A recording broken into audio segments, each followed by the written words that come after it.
The bright dot in the night sky grew larger with each passing hour. At first, the scientists at the North American Space Center thought it might be a comet or an asteroid. But when it slowed down and took up a position in Earth's orbit, they knew they were dealing with something entirely different.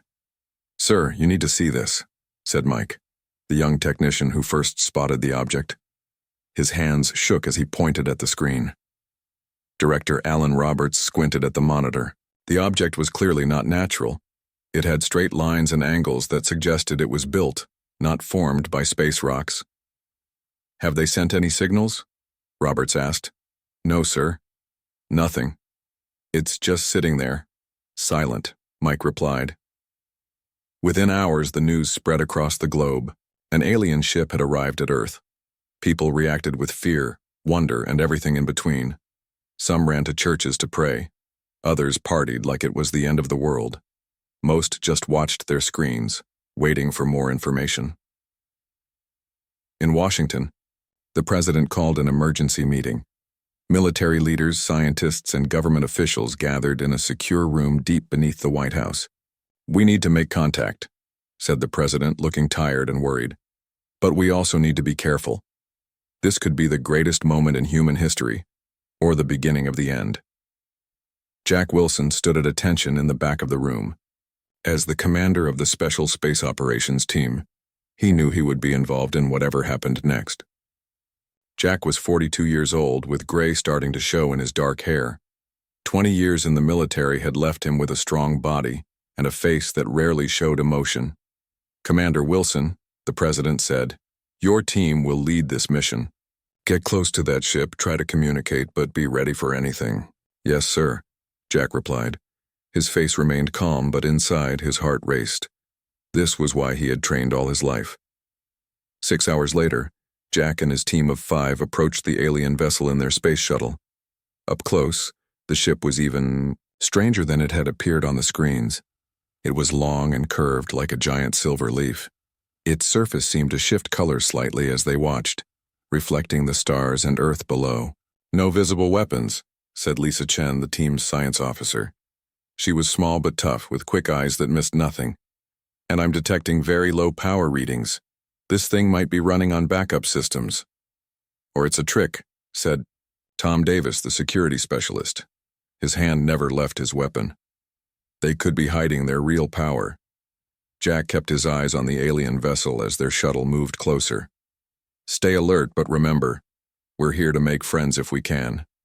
Their shuttle docked with the alien ship with a soft thud. The team put on their spacesuits and prepared to enter through the airlock. "Command, this is Wilson," Jack said into his radio. "We're going in." "Understood," came the reply from Earth. "Be careful." The inside of the alien ship was dark, lit only by faint blue lights along the floor. The air was breathable according to their instruments, so after testing it carefully, the team removed their helmets. "It's cold in here," Lisa said, her breath visible in the chilly air. "And look at these controls. They're not designed for human hands." The walls were smooth and curved, with strange symbols etched into them. The team moved slowly through narrow hallways, recording everything with their cameras. "This place feels dead," Tom whispered. "Like a ghost ship." Lisa checked her instruments. "There's a stronger power source ahead and... Wait, I'm detecting a life form." Jack held up his hand, signaling the team to stop. "One life form? Are you sure?" "Yes," Lisa replied. "It's faint, but it's there." They moved forward more carefully now, until they reached a large round room that seemed to be the ship's control center. In the middle stood a clear tube, filled with a glowing green liquid, and floating inside was a figure. "Is it alive?" asked Mike, who had joined them from the Space Center due to his technical expertise. Lisa approached the tube carefully. "It's in some kind of sleep state, like hibernation." The alien was tall and thin, with grayish-blue skin. It had 2 arms, and 2 legs like a human, but its head was larger with no hair and 3 sets of eyelids closed over what must be eyes. Its hands had 6 long fingers each. "Can we wake it up?" Jack asked. "I don't think we should," Tom said quickly. "We don't know what it might do. We came here to make contact, Jack reminded him. Lisa, is there a safe way to communicate? Lisa studied the controls around the tube. These symbols here, they might be related to the hibernation system. She touched one of them gently. Suddenly, the room lit up brightly.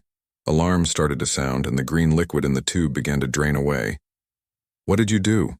Tom shouted, raising his weapon. I just touched it, Lisa said, backing away.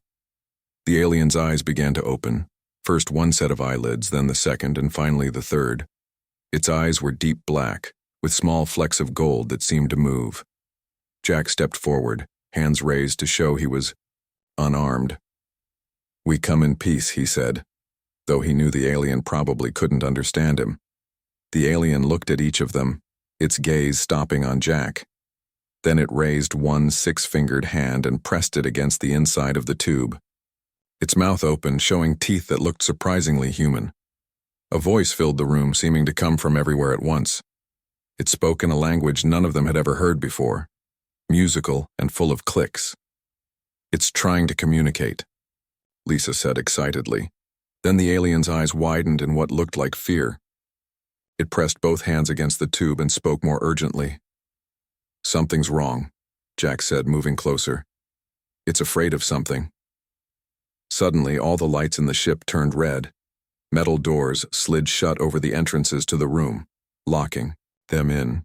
Wilson to command, Jack said into his radio. We've made contact with a single alien life form, but something's happening with the ship. His radio crackled with static, then went silent. We've lost communication, Tom said, his voice tight with tension. The alien looked at them with those strange black and gold eyes. It touched the side of its head, then pointed to each of them. A new voice spoke, this time in English, though. It sounded flat and mechanical. You should not be here. They are coming. Jack stepped closer to the tube. Who is coming? Can you understand me? The alien nodded slowly. They sent me, as warning, but also as bait. Bait for what? Lisa asked. The ship shuddered around them. Outside, Earth's military forces were no doubt preparing for a possible attack, maybe even considering firing on the vessel. The alien looked directly at Jack again. For you, for Earth. You must help me, or they will destroy everything. And in that moment, Jack knew that nothing would ever be the same again. The red warning lights kept flashing throughout the alien ship as Jack and his team found themselves locked in the control room with the strange visitor. The mechanical voice translation system clicked in word, struggling to convert the aliens' language into something they could understand. My name, the alien said slowly, the words coming out in a flat, computerized tone. You can call me Ren. Jack stepped closer to the tube. I'm Commander Jack Wilson. We're from Earth. We came, in peace. Ren's large head tilted slightly to one side. Peace. Yes, that is why I am here. But not how you think. The tube around Ren began to open with a hiss and Tom raised his weapon again. Stand down, Jack ordered. Let's hear what he has to say. Ren stepped out of the tube unsteadily, his tall, thin body swaying as if unused to gravity. He stood nearly 7 feet tall, towering over even Jack. Up close, his skin wasn't just grayish-blue but had patterns that seemed to shift slightly, like oil on water. This ship, Ren said, touching the wall with his 6-fingered hand. Not ambassador ship, prison ship, Lisa gasped. You're a prisoner? Ren's 3 sets of eyelids blinked in sequence. Yes, criminal. Dangerous criminal. He tapped his large head. Dangerous ideas. Jack frowned. What kind of ideas could be so dangerous that they'd send you away in a ship? Before Ren could answer, a loud bang echoed through the ship. Something was trying to get in. That will be your military, Ren said. They think I am threat. They are right, but not how they think. Tom moved to the sealed door. We've lost contact with command. They're probably trying to rescue us. Or neutralize what they see as a threat, Jack added. He turned back to Ren. We need to establish communication and let them know we're okay. Ren, shook his head. Not okay. Nothing okay. He walked to a control panel and waved his hand over it. A screen lit up showing images of stars and planets. I come from far away. The collective. The screen showed a star system with 12 planets. Then it zoomed in on one world covered in gleaming cities. The collective is one mind, many bodies, all connected. Ren touched his head again. Born connected. Think together. Feel together. Act together. A hive mind? Lisa asked, fascinated. Your entire species shares one consciousness? Yes, but Ren hesitated, his large eyes blinking rapidly. I was different. I could disconnect, think alone, have own thoughts. He looked at each of them. You all think alone, separate, individual. Another loud bang shook the ship. They're going to break through soon, Mike warned. Jack made a quick decision. Ren, we need to contact our leaders. Explain who you are and why you're here. Can you help us restore communications? Ren moved to another panel. I try, but first you must understand I was sent away because dangerous. I questioned the unity I wanted. Freedom. The word seemed to cause him pain. They said I was sick. Put me in this ship. Set course for empty space. To drift forever. Then, how did you end up at Earth? Lisa asked. Solar storm damaged navigation. Ship found nearest habitable world. Ren's fingers moved across the panel. Your Earth. The banging grew louder. Metal groaned as someone or something tried to cut through the sealed doors. The ship's defense systems activated when it detected your approach, Ren explained. It is programmed to keep me in, others out. Can you shut them down? Jack asked. Ren's eyes fixed on Jack's. If I do, your military will take me. Study me. Cut me open. Jack wanted to deny it, but he knew Ren was probably right. Standard protocol for first contact with potentially hostile aliens would involve containment and thorough examination. I won't let that happen, Jack said firmly. You have my word. Ren stared at him for a long moment. In the collective, word means nothing. All thoughts are shared. Lies impossible. He blinked all 3 sets of eyelids. But I see truth in your eyes. Like me, you think differently. The door began to glow red as cutting torches worked from the other side. Ren pressed several controls. The ship hummed as systems came back online. Communications restored, but ship defenses also active. Will protect me, as programmed. Jack quickly activated his radio. Command, this is Wilson, do you copy? After a moment of static, a voice came through. Wilson, this is General Grant. Report your status immediately. Sir, we've made contact with a single alien occupant. His name is Ren. He's not hostile, but the ship's automated defense systems are active. Tell the breach team to stand down. Before, a loud explosion cut him off as the door blew inward. Smoke filled the room as armed soldiers in hazmat suits rushed in. Stand down, Jack shouted. We have a peaceful contact. But in the confusion, one of the soldiers fired a shot. It missed Ren but hit a control panel which erupted in sparks. Suddenly, the entire ship shuddered, and a high-pitched alarm began to sound. What's happening? Lisa shouted over the noise. Ren's face showed clear alarm, even though his features were alien. Self-defense protocol activated. Ship will protect itself. Outside the control room, they heard more explosions and shouts of pain. Tell your soldiers to leave ship, Ren said urgently. Automated weapons will target all intruders. Jack relayed the order through his radio, and the breach team began to retreat, but the damage was done. The ship's systems were now in full defensive mode. Ren worked frantically at the controls.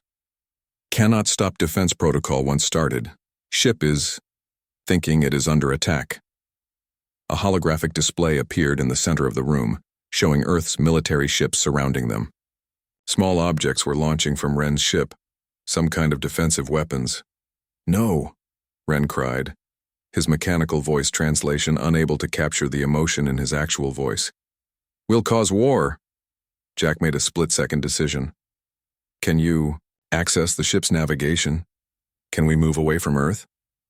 Ren nodded and moved to another panel. The ship hummed louder as engines powered up. Wilson, what the hell is going on up there? General Grant's voice came through the radio.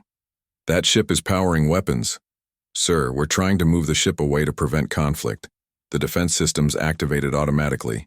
The alien is cooperating. I repeat, he is not hostile. Those are not your orders, Commander. You are to secure the alien and abandon ship. That's an order. Jack looked at Ren, who was still working desperately at the controls. In that moment, Jack saw not a dangerous alien prisoner but someone fighting for his life. Someone who had been punished simply for wanting to be free. I can't do that, sir, Jack said quietly. What did you say, Commander? The general's voice grew cold. I said I can't abandon him. This ship is set to defend itself. If we try to take Ren by force, people will die, on both sides. The ship began to move, slowly pulling away from Earth's orbit. Wilson, you are relieved of command. This is now a hostile action. All units prepare to... Jack switched off his radio. He turned to his team. I can't order any of you to stay. This is my decision. Tom stepped forward. You're going against direct orders, Commander. I am, Jack admitted, because sometimes orders are wrong. Lisa moved to stand beside Jack. I'm staying. This is first contact. This is why we trained. Mike nodded. Me too. Only Tom hesitated. They'll court-martial you for this, you know? Jack nodded. Probably, but I couldn't live with myself if I handed him over to be dissected. As the ship accelerated away from Earth, Ren watched them with his strange eyes. Why help me? I am nothing to you. Jack looked out at the stars growing brighter as they left Earth behind. Because on our world, we believe that freedom matters. That individuals matter. Freedom, Ren repeated, the word sounding less painful now. That is why they fear me, why they sent me away. He looked at each of them. The collective fears what it cannot control. Well, Jack said, they were right to be afraid, because now their dangerous prisoner has found allies. The ship sped deeper into space, carrying them all toward an uncertain future. The escape pod shot through Earth's atmosphere, flames licking at its sides as it descended. Inside, Jack held tightly to a support rail while Ren worked the controls with his six-fingered hands. Can you land this thing? Jack shouted over the roar of their entry. Ship is damaged, Ren replied, his translation device making his voice sound flat despite the tension. We'll try for soft landing. The small craft shuddered violently. They had barely escaped the main ship before Earth's military fired upon it. The prison vessel's defenses had responded in kind, creating a battle in orbit that lit up the night sky across half the planet. There, Ren pointed to a green area on their navigation screen. Trees will slow fall. Jack nodded grimly. Better than the ocean. The pod crashed through the upper branches of tall pine trees, slowing its descent before hitting the ground with a bone-jarring thud. Warning lights flashed across the control panel as systems failed one by one.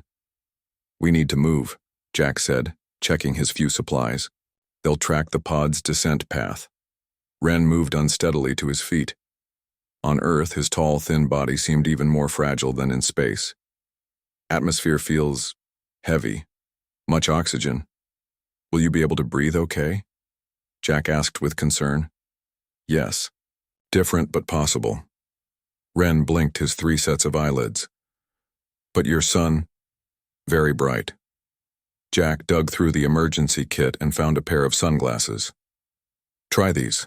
The alien slid them over his large eyes, looking oddly human despite his blue-gray skin and hairless head. They left the smoking pod behind and moved deeper into the forest. Jack guessed they were somewhere in the northern United States or southern Canada.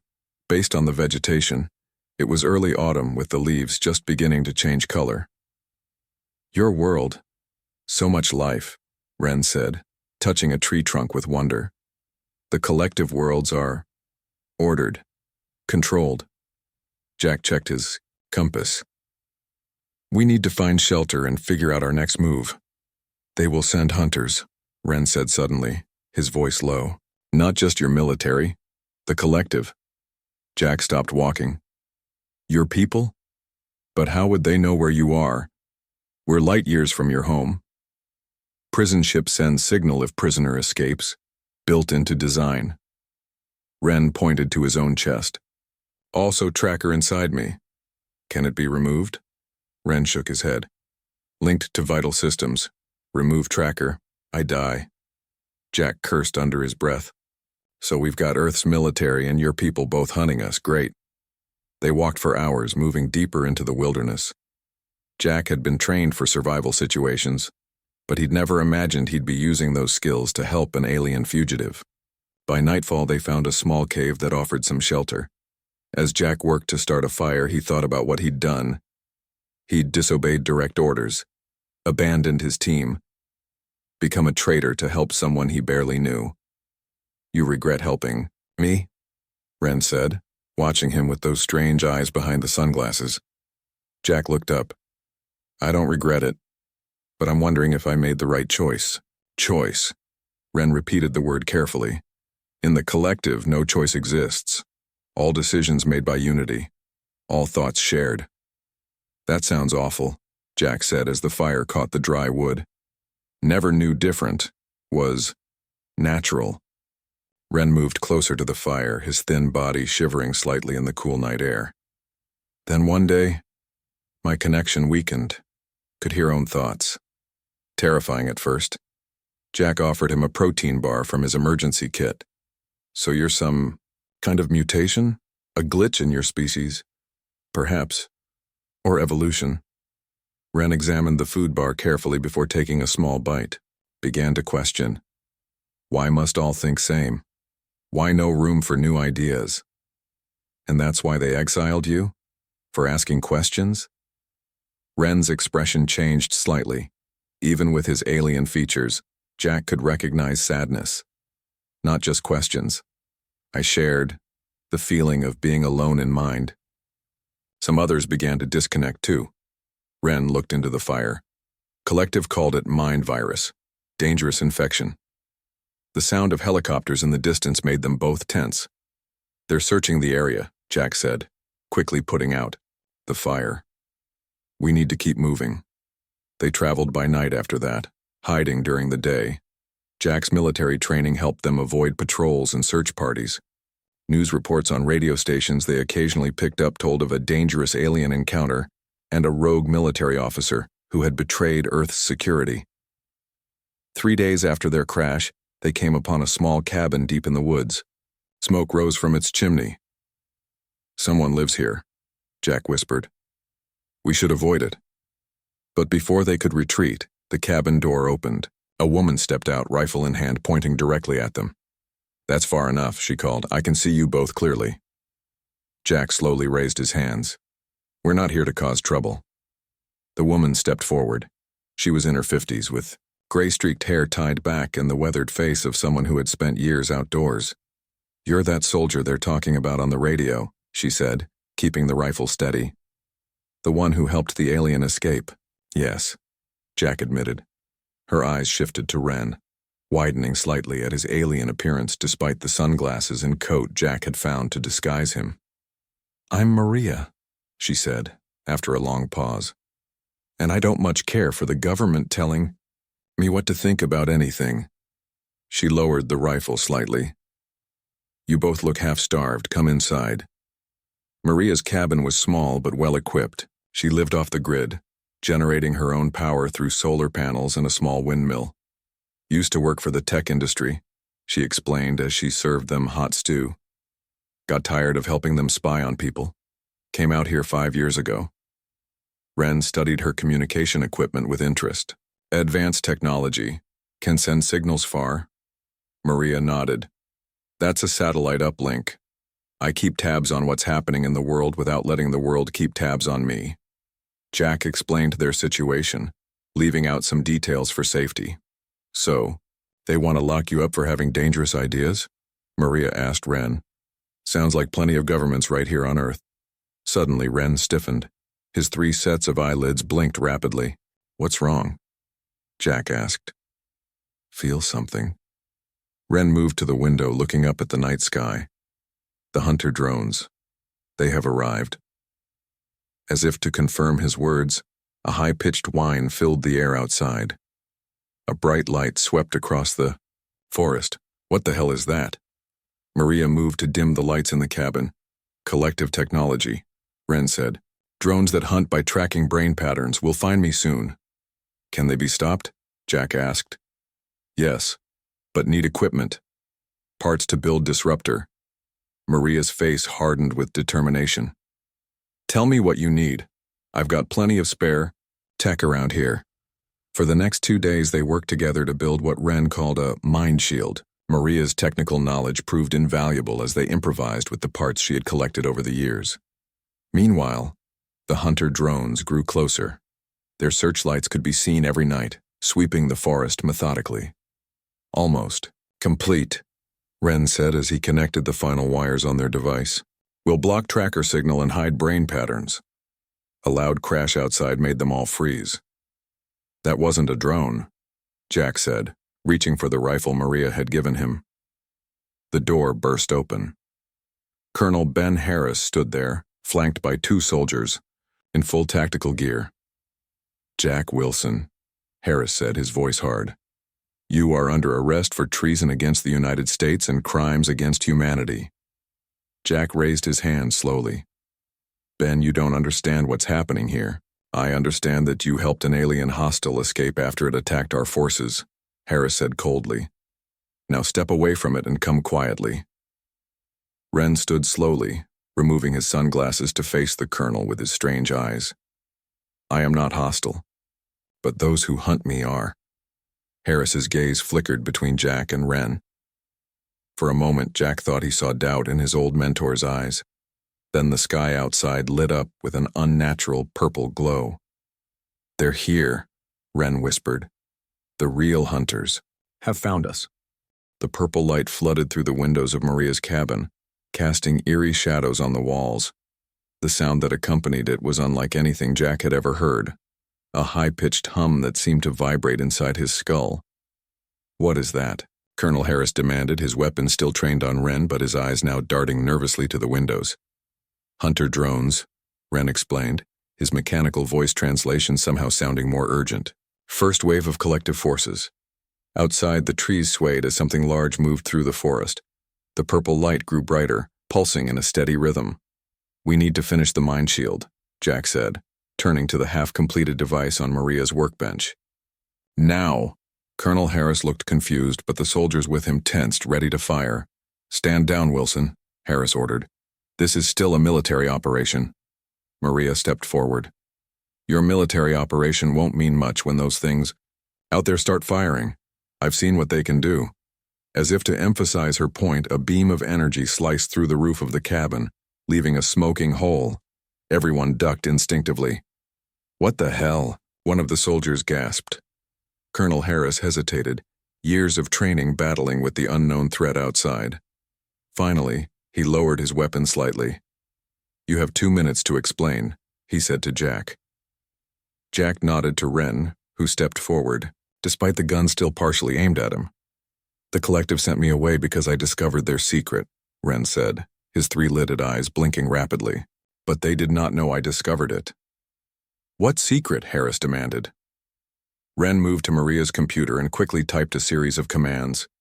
The screen filled with strange symbols that slowly translated into English.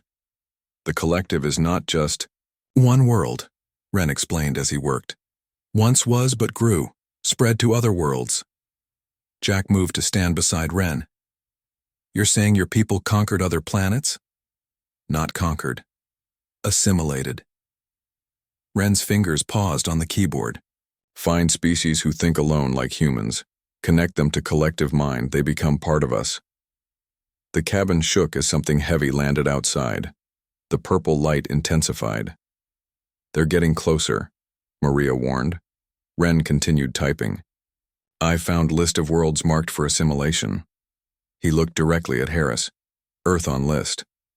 The screen displayed a star map, with Earth's solar system clearly highlighted. Harris's face paled. You're telling me your people are planning to invade Earth? To what, take over our minds? Yes, Ren said simply. When I found this, tried to warn targeted worlds, collective discovered plan, called me traitor. Another energy beam cut through, the wall missing Harris's head by inches. The colonel ducked, then straightened, his military training taking over. Even if that's true, how do I know you're not part of their plan? He demanded. Jack stepped forward. Because he risked everything to come here, Ben. Think about it. If he wanted to help them take over, why would he be running from them? Outside, the sound of trees crashing down grew closer. Metal scraped against metal as something mechanical moved through the forest. The mind shield, Ren said urgently. Must complete it now or hunters will find us. Harris looked at the device, then at his men, then back to Ren. After a long moment, he nodded. Johnson, Peters, secure the perimeter. Buy us some time. He turned to Jack. If you're lying to me, I'll shoot you myself. Jack smiled grimly. Fair enough. Working together, they completed the mind shield device following Ren's instructions. Maria's technical skills proved crucial as she soldered connections that Ren described. How does this work? Harris asked as they assembled the final pieces. Creates field that blocks collective mind scanning, Ren explained. Also disrupts tracker in my body. But won't they just track the device itself? Jack asked. Ren's alien. Features formed what might have been a smile. Device designed to move signals. Make trackers point wrong direction. As they worked, the sounds outside grew louder. The soldiers Harris had sent to the perimeter reported multiple contacts. Flying. Drones the size of cars moving through the trees. They're surrounding us, sir, Johnson reported through the radio. Like they're looking for something. Hold position but do not engage unless fired upon, Harris ordered. Ren connected the final wire to the device. A soft blue glow emanated, from its center spreading outward in waves.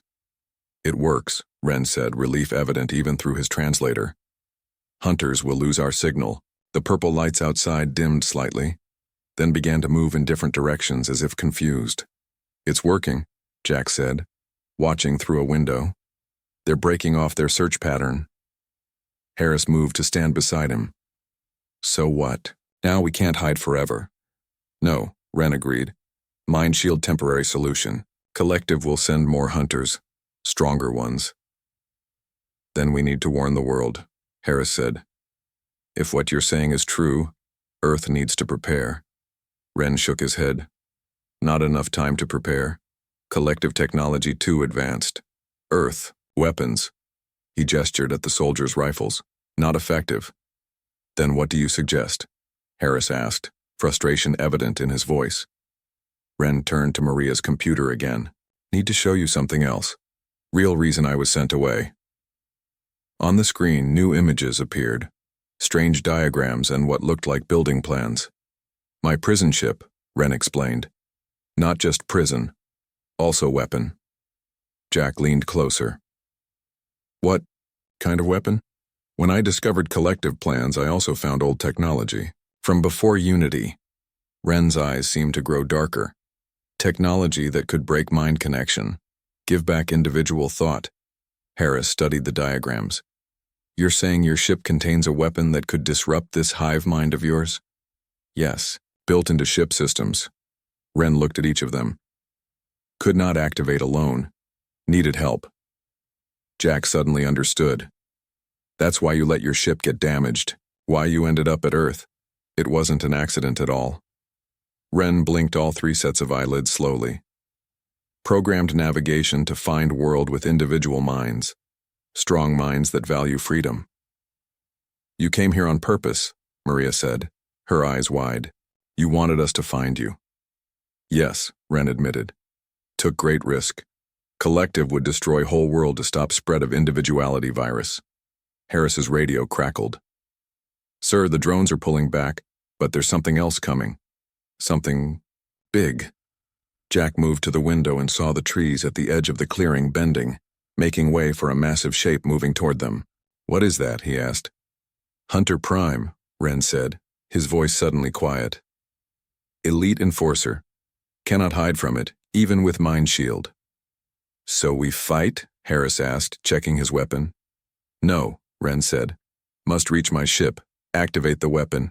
Your ship is in orbit, surrounded by our military, Jack reminded him. Not main ship, Wren clarified. Escape pod has connection to main systems, can activate from there. The cabin shook as the Hunter Prime drew closer. Through the window they could see it now. A towering machine with multiple limbs and a glowing center that pulsed with the same purple light as the drones. We need to move, Harris decided. Now. As they gathered what supplies they could, Jack noticed Wren standing very still, his eyes fixed on the approaching Hunter Prime. What is it? Jack asked. Hunter Prime, not just machine, Wren said quietly. Controlled directly by collective leadership, they see through its eyes. He turned to Jack. They know what I plan now. Will do anything to stop us.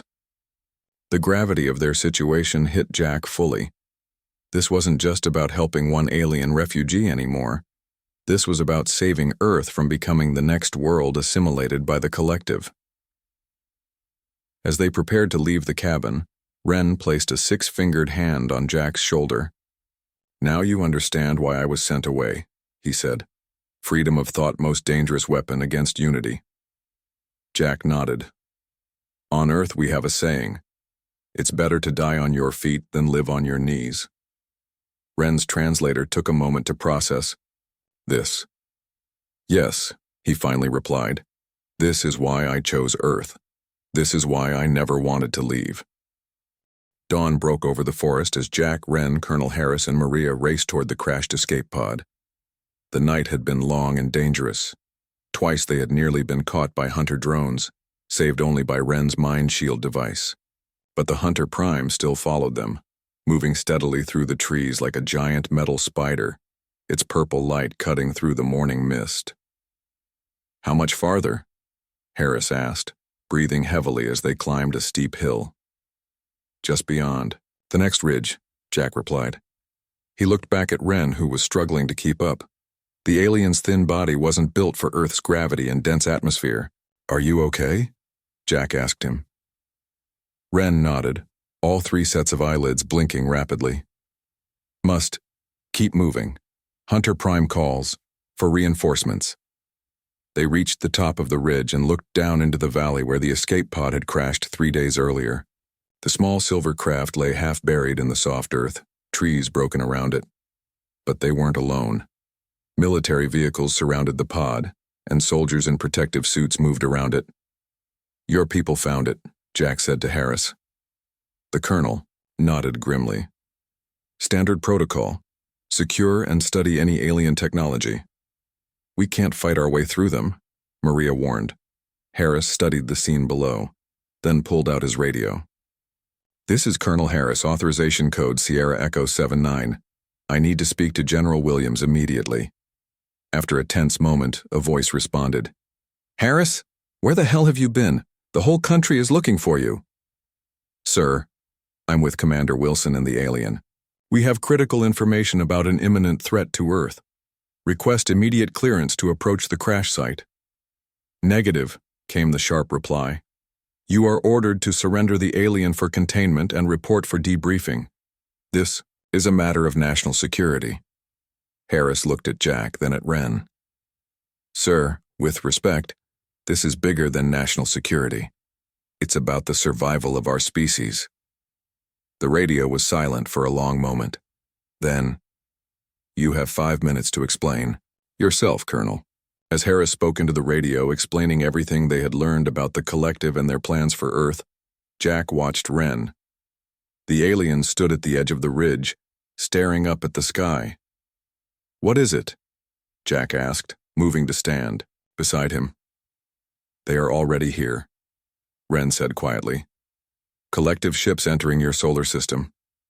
Jack followed his gaze but saw only blue sky. How can you tell?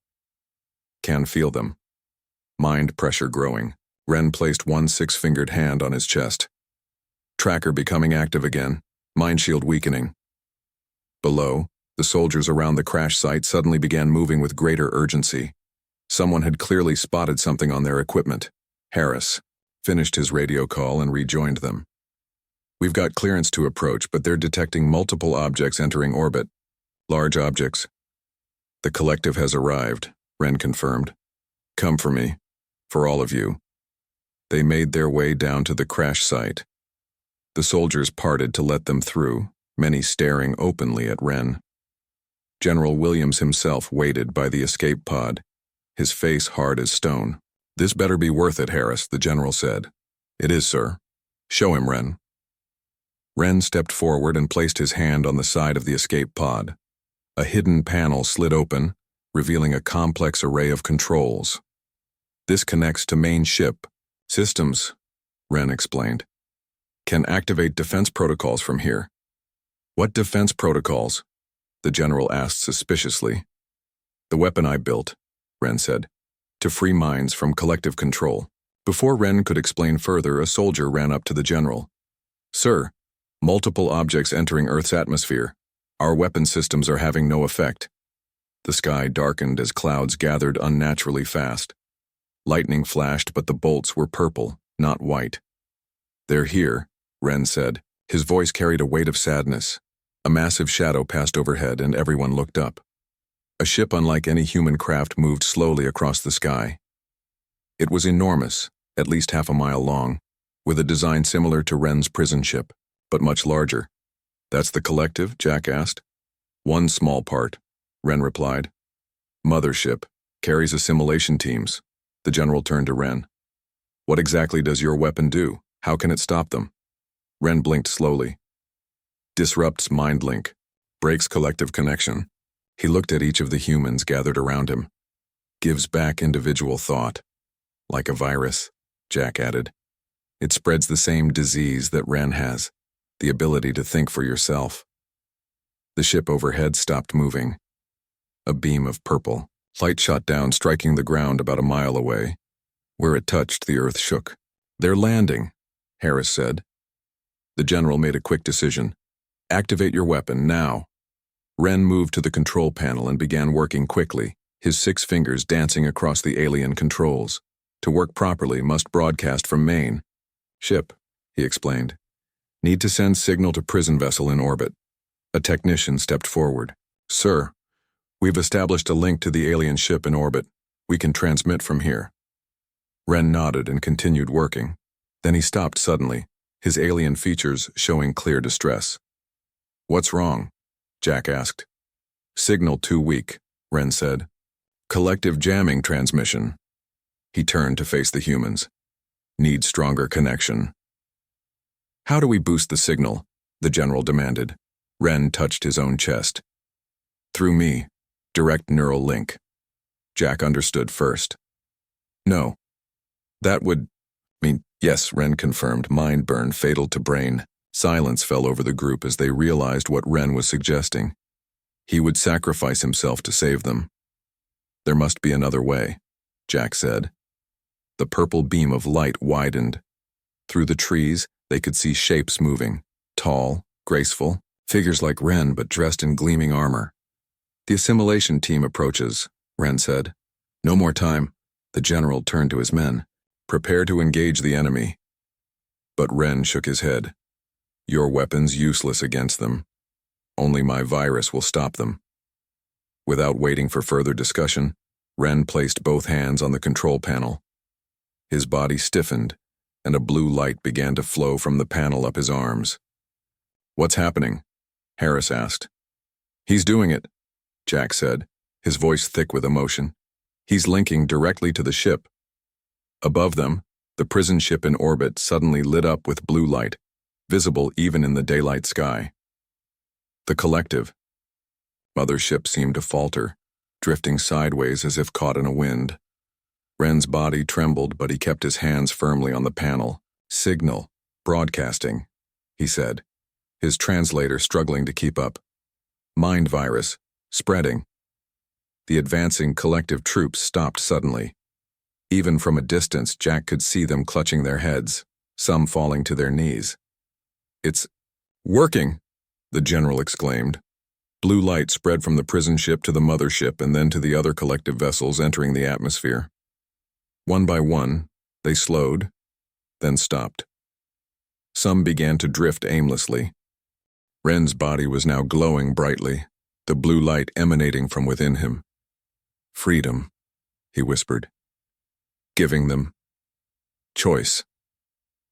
Jack moved to Ren's side, ignoring the warnings of the others. You knew this would happen all along, didn't you? This was always your plan. Ren's eyes, now glowing blue, turned to Jack. Yes, needed, brave world, to help spread freedom. His voice grew weaker. Worth the sacrifice. The blue light from Ren intensified, becoming almost blinding. Jack had to step back, shielding his eyes. Virus complete, Ren said. Collective, breaking apart. Each mind, becoming individual. With those words, the light seemed to explode outward from Ren's body, shooting into the sky like a beacon. The collective ships above glowed bright blue for a moment, then their lights dimmed. Some began to move away, while others drifted closer, to Earth. And then, as suddenly as it had begun, the light faded. Ren collapsed to the ground, his body no longer glowing. Jack knelt beside him, cradling the alien's head. Ren? Can you hear me? Ren's eyes opened weakly, only one set of eyelids functioning now. Did it work? The general's radio crackled. Sir, the alien fleet is breaking formation. Some vessels are retreating. Others appear to be asking for help. It worked, Jack told Ren, smiling through tears he hadn't realized were falling. You freed them. Ren's six-fingered hand reached up weakly to touch Jack's face. Thank you for showing me what freedom truly means. His voice grew fainter. Was right to choose Earth. Never wanted to leave. His hand fell, and his eyes closed for the last time. Hours later, as medical teams attended to the confused and disoriented collective members who had survived Ren's mind virus, Jack stood on the ridge overlooking the valley. The sun was setting, painting the sky in brilliant oranges and purples. Colonel Harris joined him, looking up at the alien ship still visible in orbit. What do you think will happen to them now? He asked. They'll have to learn to live as individuals, Jack said. Just like Ren did, it won't be easy. And us? Earth? Jack considered this. We've made first contact with an alien civilization. Not the way anyone expected, but maybe it's better this way. They're not conquerors anymore. Just people looking for a new start. Because of him, Harris said. Because he chose us. Jack nodded, watching as the first stars appeared in the evening sky. He said our minds were strong, that we valued freedom above all else. He smiled sadly. He was right about that. In the valley below, scientists had begun studying the escape pod systems, learning what they could from Ren's technology. Earth would be changed forever by this encounter, and somewhere far away, on distant worlds once controlled by the collective, millions of beings were experiencing individual thought for the first time, all because one alien had been brave enough to be different, to seek freedom, and to never want to leave the world that helped him find it.